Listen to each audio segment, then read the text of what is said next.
David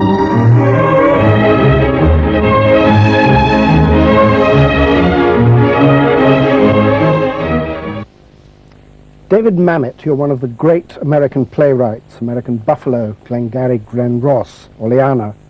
You write screenplays for the cinema, The Untouchables. You direct movies yourself. There's a novel coming out and a new book of essays on acting. What is it that gets you to work in the morning? Well, I've been doing it for a long time.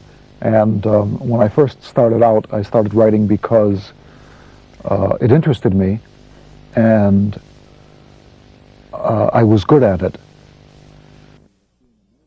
To me, that being a ne'er-do-well, if I was good at it and it interested me and it had the prospect of being able to support me, if I didn't work rather hard at it, I was a complete fool. And so I think there is still some aspect of all those things motivating me, and after a great number of years also there's habit. And that's what gets me to work in the morning. Do you sit down at the typewriter every day of your life? Oh, I think more or less. And I always have a notebook with me. If I'm not in my office, I'll write on a plane or write in a bus. The new book of essays on acting, True and False, what does it tell the actor? What should an actor do? Well, I've been working with actors all of my life. I was a child actor and was active in community theater, so it's been many, many years. And I encountered a lot of very bad acting teachers and very bad directors and a few good ones. And the book is called True and False, Heresy and Common Sense for the Actor. And it's really directed to the young actor and suggests that he and she use their common sense. And that if the teachers and the directors with whom they're working aren't capable of describing what they require in simple English, that those teachers and directors don't know what they're talking about.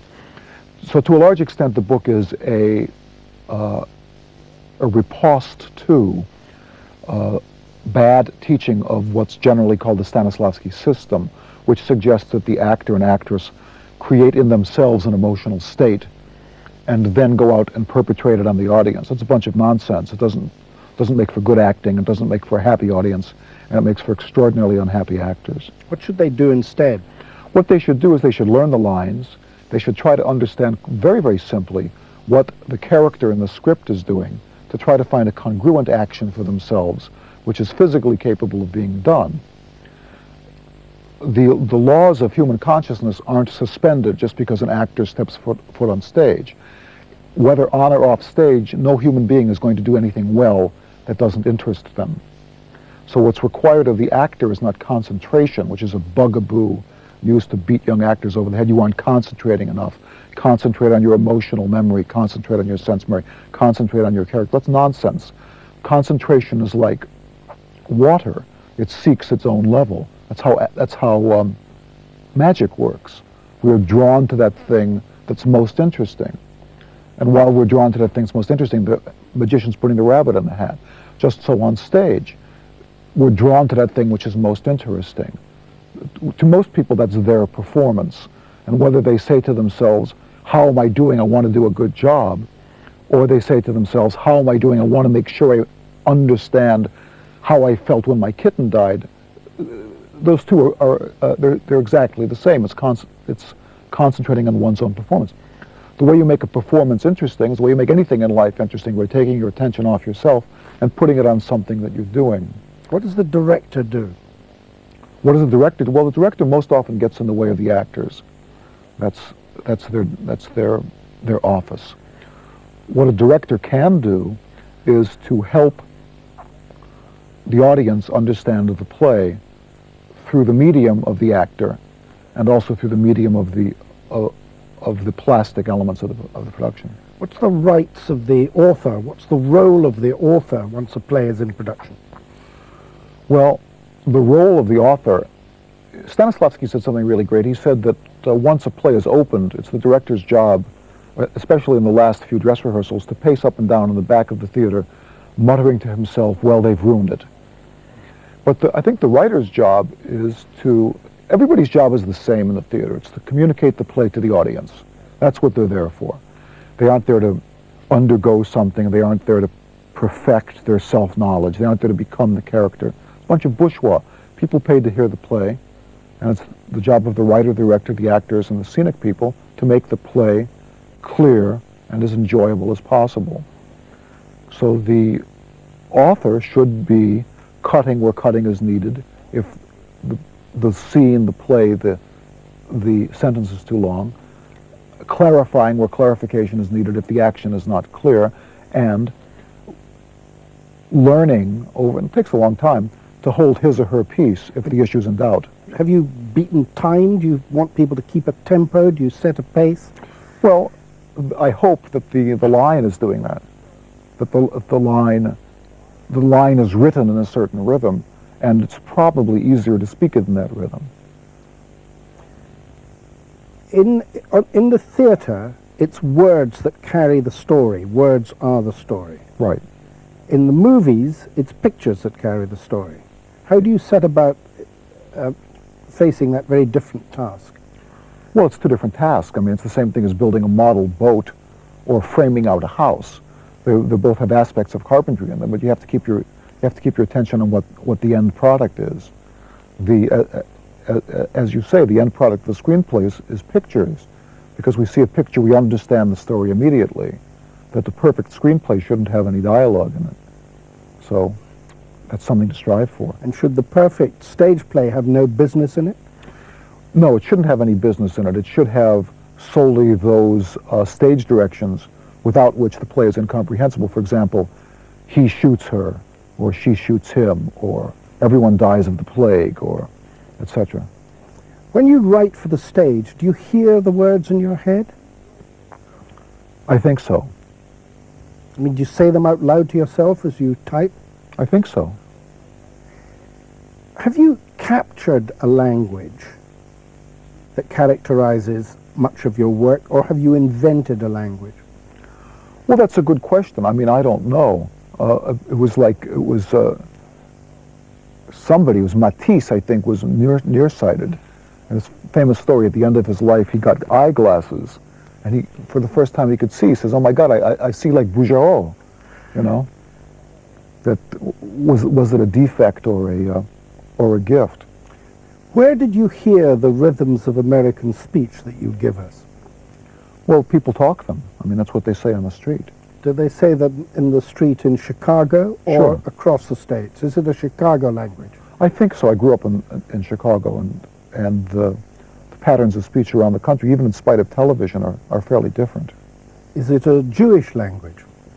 I don't think so particularly. I always thought that New York was at the bottom a fairly Jewish town, and people used to say Chicago was at bottom a fairly Polish town, a fairly Irish town. In any case, it was a working class town. So the language is capturing a territory. It's bringing a demotic American onto the stage. I think so. I mean, in the more Apollonian plays, or in the more Dionysian plays, rather, in the more Apollonian plays, I've tried to write them in something approaching bad poetry. Your writing has mostly described, when it's writing a stage play, an active present, people talking because they're doing something.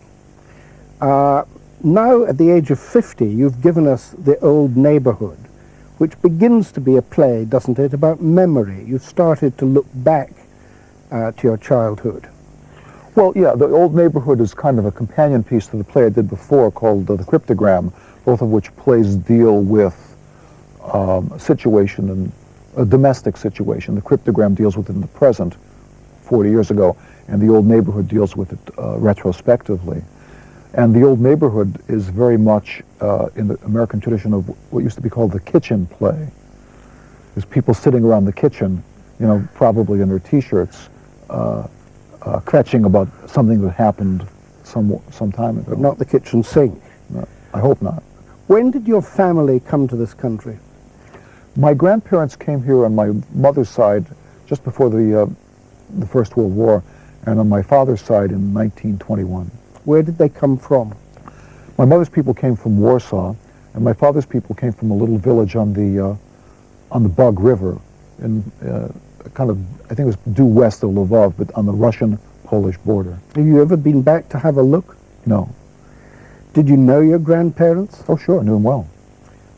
Tell me about your grandfather. What sort of man was he? My mother's father was a traveling salesman. He was a real Willie Loman. He was a traveling underwear salesman. He spent all week in the car touring the Midwest. And apparently he'd made a bunch of money in the 20s with his brother-in-law. They lost everything in the crash. So he was closed off in a fairly, I think, not a very happy man. I think probably a fairly bitter man. And my dad's mother, who I knew best of all, she was wonderful. Her name was Clara, and we named our daughter after her, my third daughter. She was from the town of Hrubice on the Bug River, and came over here and didn't speak very good English, and her husband left her, and she raised 2 kids, and a wonderful woman. Who was your father? He was a labor lawyer. He was a great champion of labor, and he grew up poor, and I think he bluffed his way into Northwestern Law School. I think he went to junior college and I think he falsified his credentials, and he graduated and he was the editor of the Law Review. And he worked in a one-man shop. We had a couple of assistants later on for labor unions. Did he have the gift of oratory, of persuasion? Oh, sure. That's what he did.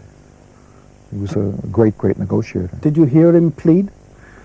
I never heard him plead, no, but I heard him expound on every topic under the sun. He died not long ago? About 5 or 6 years ago, yeah. And you buried him yourself, I gather? Yeah. Tell me about that. Well, my rabbi said, he said, when they're burying your dad, he said, you might want to think of doing it yourself. Just take the shovel from the gravediggers and do it yourself. And so I was watching them bury my dad, and I went back and forth as one will. Everybody throws some earth on the coffin. But it's symbolic. Right. But the rabbi was saying that I might find it of worth to do something more than symbolic. And so I went back and forth thinking, oh, I'm going to make a fool of myself, and then thinking, well, if I don't, it seems like a good idea. If I don't do it, I'll regret having done it. Perhaps I should do it, so I did. Why did the rabbi tell you that it might help you to do that? Well, because it was participating in, in the overused American phrase, was participating in the process. Who was your mother? Who was your mother? She died about 11 years ago. She and my dad married, I think, during the war, and she was a housewife, and she was very, very smart, and very beautiful, and later in her life she got involved with the teaching kids with speech defects. Worked very hard at that. And your parents divorced, and she married a friend of your father's? But that's right. Yeah. Was this a difficult experience for you and your sister? Well, somebody asked me that question. I was doing a whole bunch of press for a couple of movies that came up, and they said, you'll have to ask me when I get over it. So I don't think I can do better than that answer. You're not over it yet? Well, I guess not. But you're writing about it? Sure. What was your stepfather like? I don't think I want to talk about it. Your sister is a screenwriter. Yeah. Were you close to her? Oh, sure, I still am. She came through. And you came through. Oh, yeah, we're still here. But these terrible experiences you had, I mean, did they color your whole early life? Well, I don't know that they were terrible experiences. I mean, I hope that I've imposed a sufficient, I hope that the plays and the essays I've written are sufficiently interesting to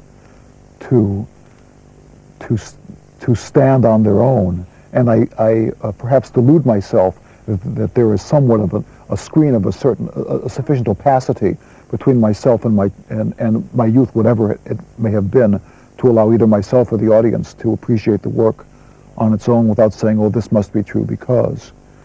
I was interested to find that Hemingway just spent a couple of weeks in the war, in World War I. He left the ambulance corps and went up to the front to do something or other. He got a minor wound, and after a few days, and he was in he was in hospital, and that was it. But I guess it didn't take him a lot of war to quote, get the idea. And I think perhaps the same may be true of myself in childhood. There were good times in your childhood also. Sure. Were you brought up as a Jew? Well, yes and no. I was brought up in what could be referred to as the Episcopal Reform tradition. We were semi-observant, but as Jews. But my parents and their coterie, and perhaps to a large extent a slice of their generation, had really wanted to be Americans. They didn't want not to be Jews, but they wanted to be Americans. They were the kids of immigrants. They'd been very poor. They lived through the Depression. They lived through World War II and found out about the Holocaust. And through it all, they wanted to succeed at what they'd been told was possible to succeed at, being an American, being part of a larger non-denominational Right. community. Can't Jews succeed in America and remain Jews? Of course. I mean, I think that their experience, both as a generation and as a mini society, is very, very different than our experience today, or than mine. But you seem increasingly more aware of your Jewishness and proud of your Jewishness. Oh, sure. Well, I think it's the nature of human beings to say, I want to give my kids what I didn't have. In the case of my parents, that was economic stability. In the case of myself, it's community and identity.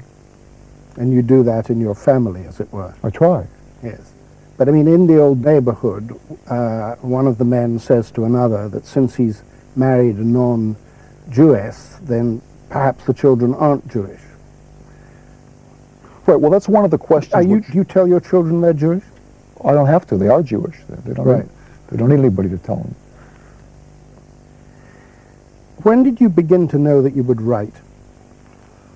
Oh, heck, I don't know. I always told stories. I always made up stories when I was a child. And I think I started writing one day when I was around 19 or 20. I just sat down and started writing. Plays? I started off writing plays, then I wrote essays. You went to school in Vermont. What That's did you right. learn there? Well, I learned that Vermont is very, very beautiful, and I came to suspect that, as I later read in Mr. Fielding, I thought he put it fairly succinctly, that education is generally worthless, except in those cases where it can be said to be superfluous.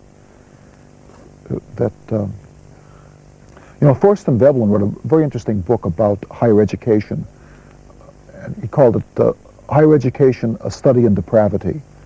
And What does that mean? well, that meant he thought that it was fairly much a shock, that it was a hazing process perpetrated on those with a little bit too much disposable income.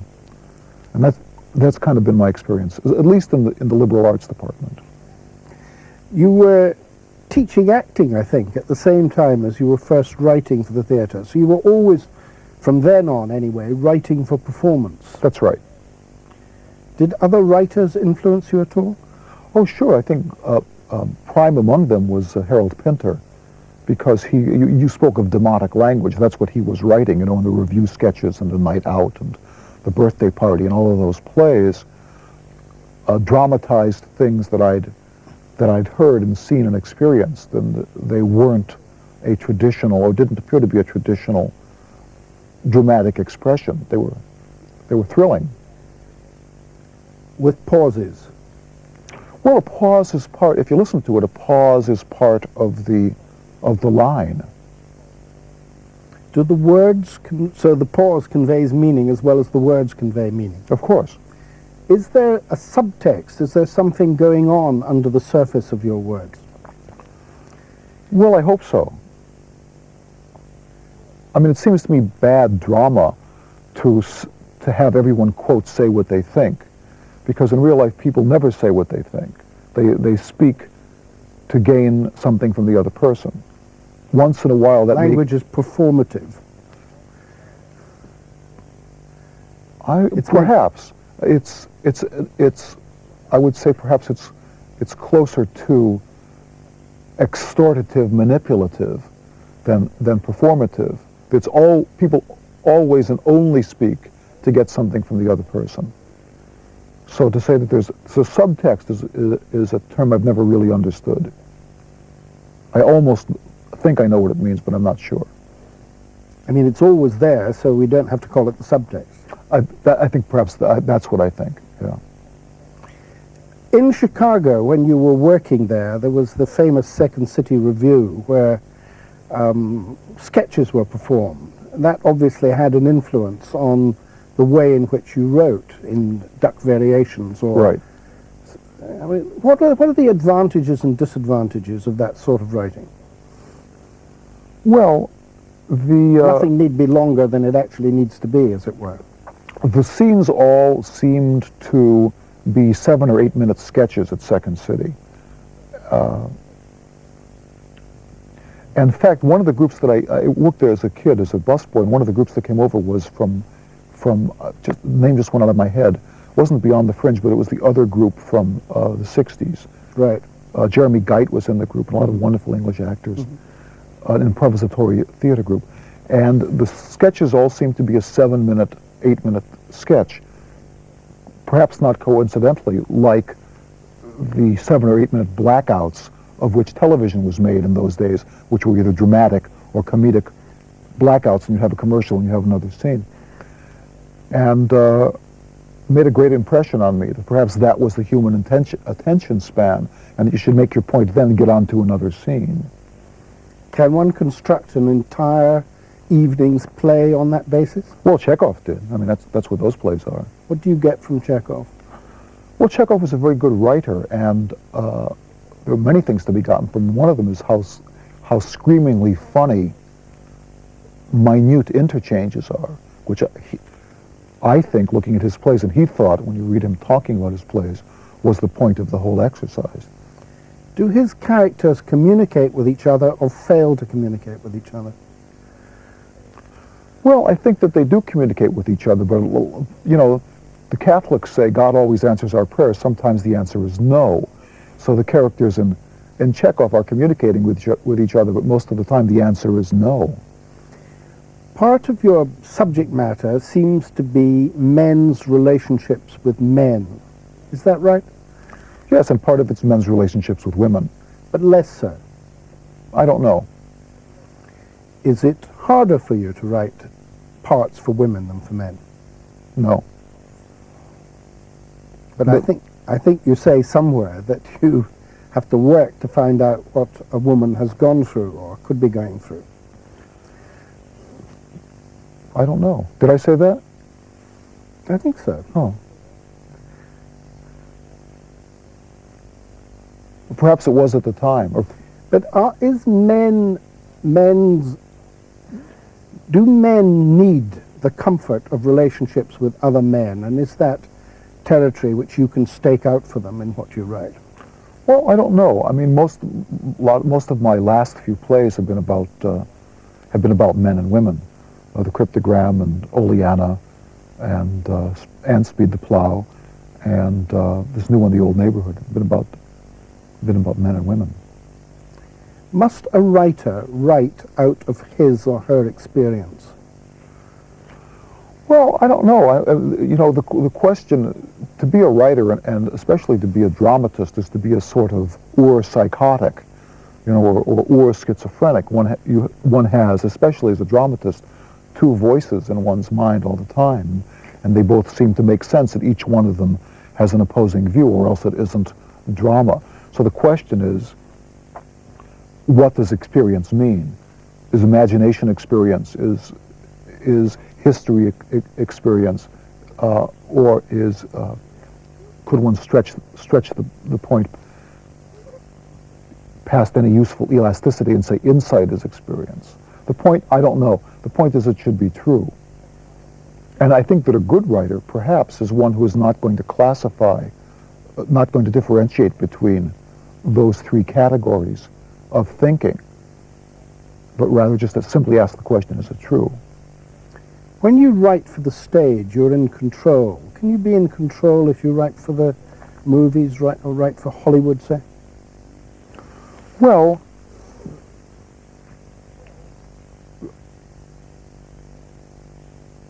somebody said, and I might have been Napoleon, it's one of those guys, who said the whole trick is never give an order which can't be obeyed. So when one writes for the stage, at least in this country, the very, very strong tradition is that you get to be the king. You get to have it your way. Writing for movies, if one is directing, one gets to have it one's way. If you can get somebody, a sucker, for example, to give you the money to make that particular film.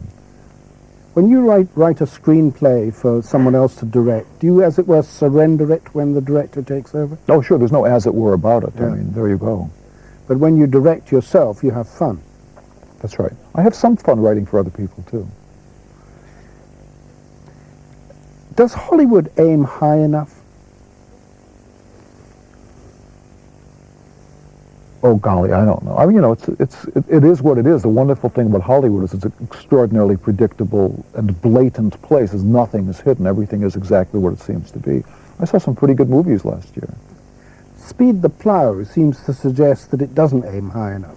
Well, I mean, that one reason I wrote that is somebody said, like they told Coleridge you couldn't write a poem about an ass, you know. Somebody said you can't write a parody about Hollywood because it parodies itself, and it's true, but I wrote it anyway. You live, at least part of the time, in Vermont. What does that give you? I like it there. It's extraordinarily beautiful. Nice people. What do you do there? I write. What do you do when you're not writing? When I'm not writing, I try to spend some time in the woods, you know, with my family, and go cross-country skiing. I just came back from a hunting trip. I was up there hunting for 2 days. What do you hunt? I hunt deer. Do you shoot deer? No, but I should say that I feel a trifle craven admitting that I don't, because it's my fault. I don't not shoot them because I think it's wrong to shoot them. I don't shoot them because I'm not a great hunter. Have you ever shot at an animal? No, I had a couple of shots once, but I didn't take them. Does the guy you go with shoot? Well, or do you go on your own? What happens? What happens? I mean, it's a very different kind of hunting than you have in Britain. It's not driven game. You're out there generally by yourself. And in this case, just last weekend, in a pretty big wilderness, all alone in the middle of the wilderness, tracking a deer, which is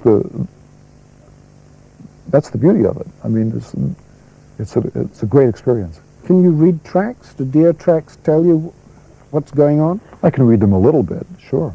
What do you look for? Well, first off, you're trying to identify the deer. Is it a buck or is it a doe? How big is it?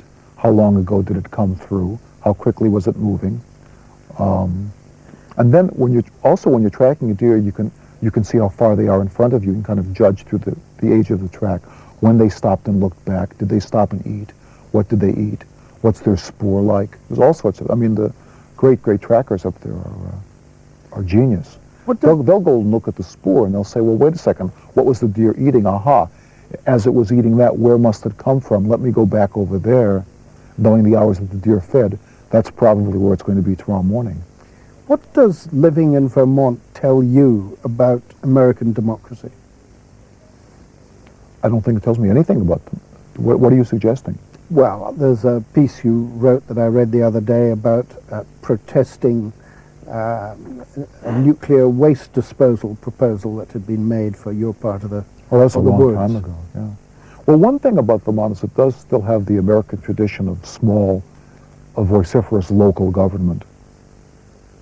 And you like that? Oh, sure. Are you part of that? No, I'm not. I'm not there enough of the time. In writing about Jews recently, you've been saying that, or not so recently, but in your books of essays, you've been arguing that they accept and shouldn't that there's not been a Jewish presidential candidate or vice presidential candidate, for example. What is it that concerns you there? Well, I think it's important for all kids to have heroes, and the Jewish kids no less than any other kind of kid. And So as a Jew, I think it's important, especially as a dramatist, to help create those heroes, or to tell our story, rather than to tell a story for export. Are you religious? I think I'm to a certain extent religious, sure. What does your religion mean to you? Well, I don't know if it's the kind of thing I want to talk about on television. But do you believe in God? Yeah, sure.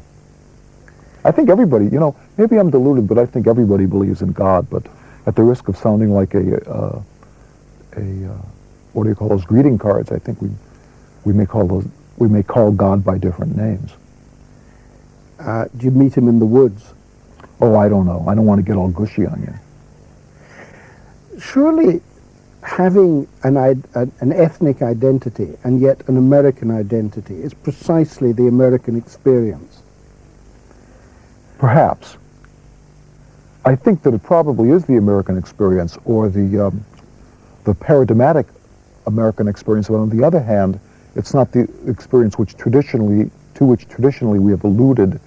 In America, we've spoken for a lot of years about the melting pot, and I think that only recently have large aspects of the population come to recognize or to avow that perhaps that's neither the truth nor something that we should strive for. That we shouldn't strive, that people should preserve their identities, not melt. Yes, I think so, because I think that the melting pot is, as we look back, especially, I was brought up in the 1950s, with Americanism and the melting pot and one for all and all for one were the stuff of every textbook and much of every day in the public schools. And it never was true. And I think that looking back, what it meant was, on the part of a majority culture, everything will be okay if you be like me. And it's a richer society if everybody is different in their own way. Well, I don't know if it's a richer society or not, but I think it's the truth. It's like the joke about the rabbit and moose stew, What's that? Well, it's equal portions, one rabbit and one moose. Could you have written what you've written if you'd been brought up in a narrower tradition? Heck, I don't know. It's very much a mystery to me. But writing is about exploring a world, isn't it? I don't know what writing is about, except that I think some people's affections that way tend and some people's don't. And I think that most of the attempts on the part of academics, in any case, to make sense of what it is that people wrote and what it might or might not mean, are incomprehensible to me. Both as a reader of that psychobiography or interpretation, and also as a writer. I don't recognize any of the stuff that's written about how and why people write. You've said somewhere that in the United States, violence triumphs over love. What do you mean by that? Well, I think that if you look at our national mythology, it's a mythology of violence. That may, perhaps, to push a point over the cliff again, perhaps violence is love. That's the end of so many of the American stories. Is the notably peaceful man is driven to the point where he must take revenge or must act out to set things right through being violent. Would you tell your children that that was wrong? Well, it is wrong, but the question, I think, dramatically is, what does it signify? Because it's really not, as a national myth, an exhortation to bear arms. It's the attempt to discharge, if you will, uncathected energies. It's an attempt to balance one's real experience of life with what one is told, and the attempt to do away with the anger which is caused by repression. That's what that violent myth means, the Western, or the shoot 'em up. It's not an invitation to go out and kill people. It's an attempt to try to do away with an intolerable, unresolved perception. As in Shane or Bad Day at Black Rock? Exactly. Yeah. What still makes you angry?